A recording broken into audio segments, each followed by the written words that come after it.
the Self-Made Book Channel. I'm Bianca. And I'm Byron. And today we are speaking to the very lovely Claudine Reid. She is the Director of PJ Community Services. And we're going to hear all about her journey, how she's pivoting during this, pandemic. Situation.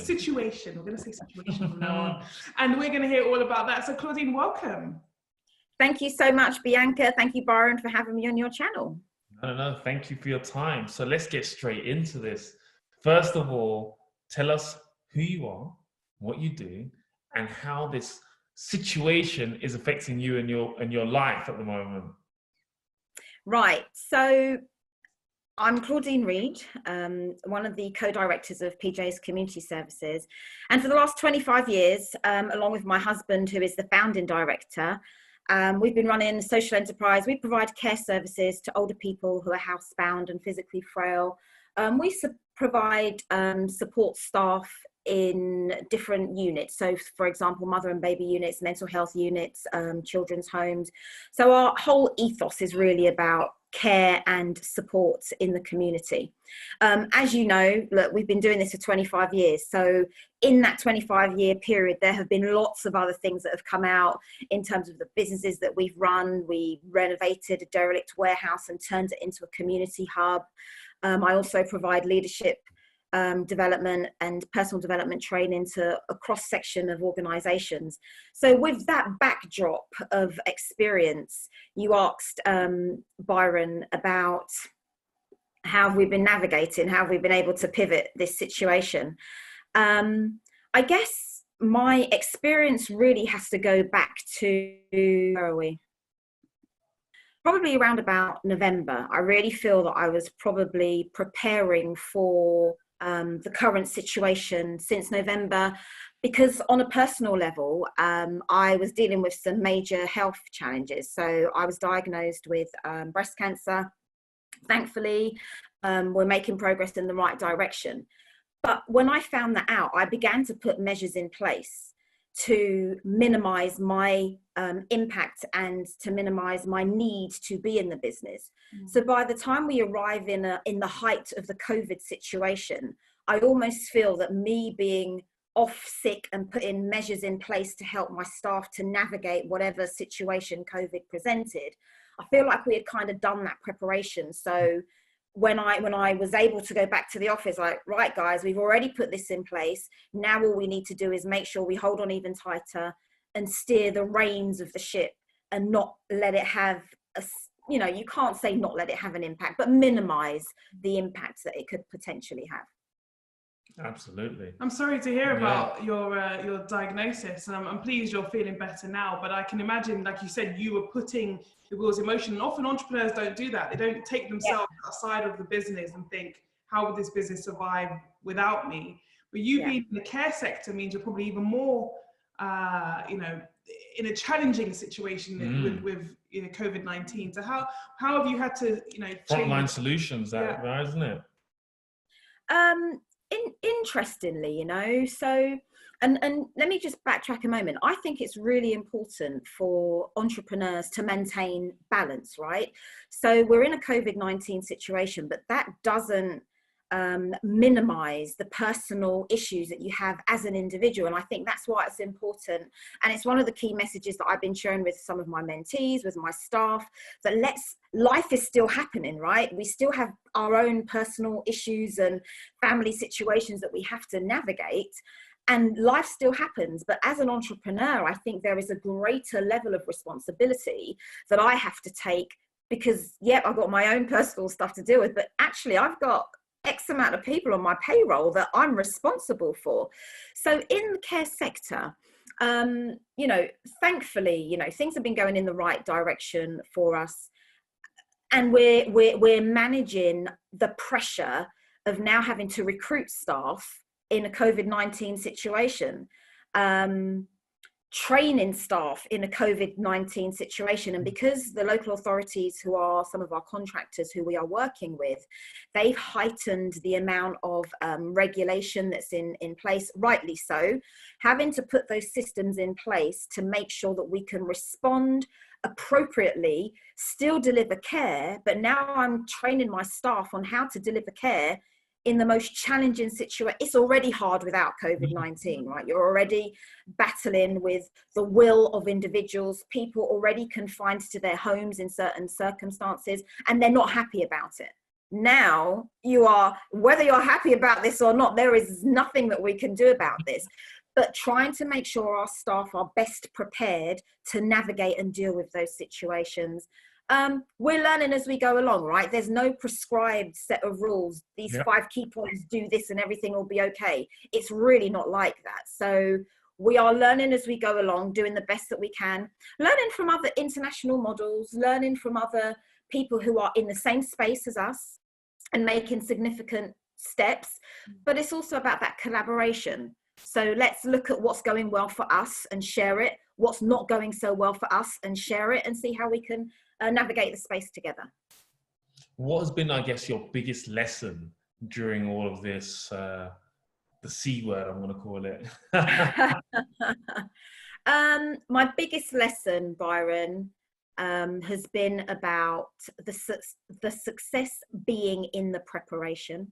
Mm-hmm. So you asked me earlier on, and, you know, I've been quite open with people sharing about the cancer journey. I in no way want to belittle the journey, but I think because I had prepared because of my health, not because of COVID. Yeah. So there are challenges, there are situations that we have to face. And I'm not saying COVID is easy in any way, shape or form, but that wasn't why I made the preparation. I made the preparation because of cancer, if you like. Sure. So I made sure that I had a strong, robust staff team. I had made sure that nobody really needed to come back to me for anything in terms of, oh, we've run out of stationery. Like, why are you telling me? You know, and so putting those systems in place, I felt that I had done the best that I possibly could to allow my staff to be resilient, because they've been running the business without me for the last 4 months. Patrick, who would go in and check with them, make sure everything's okay. But for 4 months, they've kind of been on, you know, they've been on at the helm of the ship whilst I was in recovery mode. I was due to come back. Well, I hadn't even set a date. I came back early just to help them navigate this particular issue, because this was not on the cards, right? We could have seen it coming, but we didn't understand the magnitude of what would happen. So I think when you say what's been my biggest learning has really been about preparation is key, even when you are uncertain. So I wasn't certain about the amount of time that I was going to need off. I wasn't certain about some of my contracts which were up for renewal. I wasn't certain about how we would navigate the business if my health took a major dip. So I had prepared systems and structures in place for my personal worst scenario. Mm-hmm. Now I come back to work and I'm dealing with COVID as opposed to my personal worst case scenario. Mm-hmm. I think preparation is key. You know, you talk about having different options and thinking through those different options in your head so that when it comes to it, you've kind of already thought them through. You don't really want to go to plan B or plan C or plan D, but that's the reality of the situation that we find ourselves in. Have those respective plans so that if your sales dip, if you've got to change the hours of your staff, have you got the right legal advice and the right teams around you so that you can protect yourself as the entrepreneur, as the business owner, but also I have a duty of care to my staff. You know, I sit down and look at my payroll on a monthly basis, and in some cases, I've got whole families on there. I've got a husband, a wife, and 2 kids working in my company. I have a duty of care to them, so I take the role really, really quite seriously. Absolutely. So how do you find working together with your husband? This is the question that we get asked all the time, right? How does that dynamic work? How do you navigate that? Byron, I think it's a fantastic question, right? And like yourselves, people constantly ask Patrick and I, you live together, you work together, you two are always together. Like, how do you make this work? Shall I tell you what? We are very, very clear on the skills that we bring to the table. Patrick is the visionary. He comes up with 101 ideas every morning. We are not short of ideas in our house. We are not short of ideas. You know, if I think, oh, I don't know what to do, he'll, right, I've got a plan for you. And I wade through those 101 ideas and I'll find the one that I think we have the best skill, the best resource, and the best support structure to navigate our way around. We are not competing with each other. I believe that we are, his skill and my skill complete the unit that we have, complete the business that we have. So we look at things from a complementary basis. And from that perspective, I mean, let me give you a real life example. Patrick is the best negotiator in the world. Well, in my world, he's the best negotiator in my world, right? So anytime we need to negotiate deals, he's the number one guy. There is just no question asked about it. But his administration skills, oh my gosh, they are poor. They are poor. So he'll do the negotiations and then he'll sign off and say, right, Claudine, you just go up and mop up and make sure we've signed wherever we need to sign. And that's it. And I know that. And I'm all right with that. I'm actually okay with that. Because if I had to negotiate a deal, I'd be like, yeah, I'll come back to you in 3 weeks' time. Like, 3 weeks? What do you mean? Whereas Patrick has signed before he's left, signed before he's left the office and in the car on the way home. He's saying to me, right, we're doing this. I'm like, we don't have the resource. Yeah, well, I've signed already, so sort it out. So make it work, you know? And we've done so for the last 25 years. It's worked for us and we're happy with that. Super. So thinking about the business and the care sector, do you feel you've had the support you need from like a government perspective to support what you're doing? Fabulous question, Bianca. I think the government are doing I think the government are doing the best that they can to navigate a challenging situation, and there will always be more that they can do. So they've made available, additional PPE, the personal protective equipment supplies. They've made available restructures in our pricing policy, in their pricing policies that obviously has an impact on us. They've made available some of their key staff. They've changed their working hours to reflect us. We're a 24-hour service. The support is there. Could it be better? Oh, 100%. Could it be more robust? 100%. We're dealing with referrals who are coming out of hospital. Sometimes there's not enough paperwork, but this kind of goes back to the question that Byron asked, that even though your helpers are not helping you in the way that you think they should, we too know how to respond, right? So if government don't do something, after 25 years, you're not 100% reliant on government. Yes, of course, we've got to follow policy and procedure, but we have our own systems and structures in place to make sure that we can protect our staff and our clients in the best way that we possibly can. So are they doing enough? I think they're doing what they can. Could it be better? Yes. Yeah, absolutely. So what are you looking forward to post C word? What are you looking forward to? Coronavirus or cancer? Which one would you? Coronavirus. Okay, post-coronavirus. Post-coronavirus. So post-coronavirus, let's go back to February, March. I've been working on some international training programs. Excellent. So in March, I was doing some work out in the Caribbean. And this is completely separate to the care sector.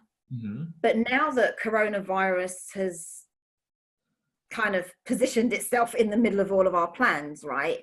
I'm pivoting some of those plans. So I'm now, so the work that I was exploring in the Caribbean in March, whilst I'm recovering, right? Whilst I'm recovering. I was doing some training, leadership and personal development training with some of the banks out there. So now COVID has reared its head. Post-COVID, I'm including some of our key learning into some of those training programs and just kind of using it to expand my network and expand the connections that we have in those respective countries, because I think COVID has taught us a lot. It's not only, yes, it is the challenge, but I think it's taught us a lot about leading in crisis. I think it's taught us a lot, for me, a lot about preparation. My personal crisis, and I'm really sorry to keep on going on about this, but my personal crisis was about my health. And I think that if I didn't take the approach that I took, then maybe COVID would have had a more detrimental effect on the business, because there are some things that I put in. If I didn't have health issues, I wouldn't have done it, because I wouldn't have needed to. I would have felt, oh, this is okay. And now we arrive at this pressurized situation. We returned from the Caribbean on the 17th of March. And by the end of the week, we were talking lockdown, like, whoa, this is major. But it didn't impact us in that way, because that was just making sure the staff had everything that they needed to work from home and set up whatever systems and structures. And we already had quite a lot of technological platforms, but some of those I put in place prior to leaving for my health issues. So coming back, all I was really doing to the staff was reiterating the importance of those platforms, reiterating the strength of their management, making sure that we have those regular team meetings, whereas we could have dropped off a bit. Oh, we'll meet next week. During COVID, there is no drop off. We need to talk every day, 10:30, this is what we're doing. And everybody has just, taken on above and beyond their call of duty, because this isn't only about PJs, right? This is about the nation. We need to be able to pull together as a coherent team. I love that. And I love what you're saying about preparation. I think as entrepreneurs, Byron and I were always talking about kind of income protection and life insurance and business insurance and every insurance, wills and testaments. Insurance on the insurance. Yeah, because it is about future planning, because you just don't know. You don't know what's going to happen. And you have to be prepared. So as you're saying, you're absolutely right about preparation, not just for the business, but for you personally. Absolutely. So I can see lots of books behind you there. I can't see the self-made book, but we'll let it's on there, I'm sure. We'll let that it's go. on the bottom shelf. All right. I don't know about that. I don't know why we're at the bottom shelf. We'll let that one go, right? So what's your favorite book of them all? Oh, Byron. I probably got top 5. I don't have one favorite. Top 5, all right, go on then. Got top 5. So in my opinion, the best book of all times, Napoleon Hill, Outwitting the Devil. Okay. Number 2, No Limits by John Maxwell. Yeah. Number 3, How Successful People Think by John Maxwell. And let me just throw in there, he's my favorite author and he's also my mentor, so I am very biased. Okay, fine. Living Above the Level of Mediocrity by Charles Swindoll. I like that. That's a book. And number 5 has got to be one of the biographies, and I can't remember which one. So let's say I've got top 4, but I love biographies as well. I like to learn from the likes of Michelle Obama, of course, she's got to be on my list. Karen Brady, Trevor Noah, Nelson Mandela, of course, Richard Branson. I like to see, it's one thing to talk about your successes, and this is one of the things that I shared on I held a birthday event last year, but I think I've decided to minimize the talk of success and let's talk about failure. People don't frequently like to talk about how they messed up and how they made a boo-boo, but it shows you how human you are. And I think when you talk more about your failures, it allows people to see that actually it's okay to make a mistake, as long as when you've made that mistake, don't lose the lesson. Cry for a little bit, reapply your mascara, pat your hair down and go again.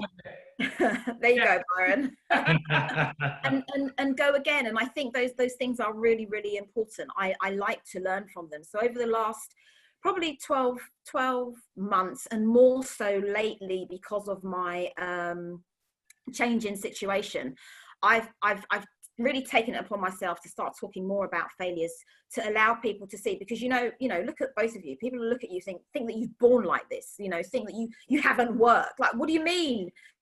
There are sometimes we don't sleep. Sometimes we get 3 hours sleep, until you arrive at a place where you can go away and take a holiday and know that your team have got your business on lockdown and everything is fine. And all you do is wake up and you check the figures and make sure they're going in the right direction. And when they are, you can go back on the beach. Yeah. But I think reading those lessons helped me to speak to my client group in a different way. Excellent. So you mentioned that John Maxwell is your mentor. Yeah. So 2 questions around that. First of all, how did that come about? And how do you feel that has helped you? So I've probably been following John Maxwell for, probably about 15 years. There used to be a running joke in my house. If, for example, Patrick or any of my extended, more so my siblings or my parents would ask me to do anything, and if I found a reason to decline, they'd say something like, "Oh, we need to ask John Maxwell to ask you then, do we?" Like, yeah, probably. If he gives me an instruction, it's very likely. And the other thing, in terms of how this came about, so when finances were not at the place where they are now, it was easier for me to buy a book, right? Secondhand on Amazon, $2.99, $1.99 plus P&P. So I would really immerse myself in reading, especially when my children were younger. Now Theo is 22, Timone's 20, but when they were younger and my time was more devoted in terms of raising my family, reading was the best option. So I would read many, many, many books, and mainly John Maxwell at that time, and just taken in a more internal look at myself, because this was about personal development. At that time, I couldn't afford to pay thousands of pounds for training. I couldn't afford to jump on a plane and leave my family, right? Mismatched priorities. I couldn't afford to do that. So by the time my children got to an age where it was okay for me, where I felt it was okay for me to maybe leave them with my mum or any of my family members who I trusted to look after them. And by the time I had a bit more disposable income and the business was doing well, I was able to immerse myself in the investment of more training. And of course, because I've been reading John's books, the next best training would be John Maxwell, right? I trust what he was saying. I had already spent a significant amount of time implementing what I was learning, because that's the other thing, right? People read but don't apply what they've read, and I had spent a significant amount of time applying those key lessons. So by the time he started offering the mentoring package, I was in a position I felt comfortable enough. Patrick and I, we went to Florida, done a 3 session, in some more of what he was training in terms of his material. In terms of how it's helped, I think it's helped me see myself. Sometimes people have, in my experience, people have this rose-tinted glass about themselves. I think especially when you're talking about leadership, and we see it now, right, in the COVID-19 situation. Sometimes there is a tendency to think that we leaders or business owners, entrepreneurs, are the end all and be all. And John's mentoring and leadership allowed me to see the value of my team, allowed me to see the value of having different skills around me and my business, so that in times of crisis, everything isn't about me, the leader. Yes, I'm steering the ship, but I still have a wealth of people capacity in order to help us navigate in the way that we need to go. So and I can see that tangibly in my own life, and it's the lessons that I'm trying to help other leaders, other entrepreneurs, other business owners to run their own businesses. Absolutely. I love that. Yeah. Because I think mentoring is important. I think you're right. People don't recognize the value of that investment. And if you can't afford a mentor, you're absolutely right. Absorb yourself in a good book, but not just to read it, but to action it. For action. Absolutely. Action, yeah. So we recently adopted a new strategy of asking some quick fire questions at the end of our interview. Okay. And so I'm hoping you're ready for these. So Byron, I'm ready. He's got the list out. Okay, so the first one, I'm gonna do a couple. So the first one, still or sparkling water? Still. Oh, you we broke missed up. you. Go on. Still or sparkling? Still. Oh, I'm disappointed in All right. you. Oh my God. Heels or trainers? Heels. Favorite holiday destination? Caribbean, Jamaica. Oh, okay. Favorite movie? Oh, Air Force One. Air Force One. Harrison Ford. That's Right. like Best Old that's like an old school. Best huh? movie of all times. Best movie of all times. A day out with the hubby or a day out with the children? Day out with the hubby. Oh, good answer. Safe That was answer. a safe answer. My kids don't want to go out with me anymore. It's Wednesday. It's on Zoom. Okay, amazing. Well, thank you so much. Where can people find you? If they want to find out more about you, about the community, where would they find you? They can find me on my website, claudinereid.com. claudinereid.com. All my social media channels, LinkedIn, Facebook, Twitter, Instagram, all my name, claudinereid.com. YouTube, claudinereid.com. Love that. Excellent. Thank you so much, Claudine. It's been a pleasure speaking to you. So guys, this has been another fantastic interview with a very inspirational and entrepreneurial woman. And I think, you know, you're driven. I like that by driven, just a driven at the end. Driven. So if you like this interview, make sure you like, comment, subscribe, share, and we'll see you next time. Thank you very much. I'm Bianca. And I'm Byron. And Self-Made is Success. Bye.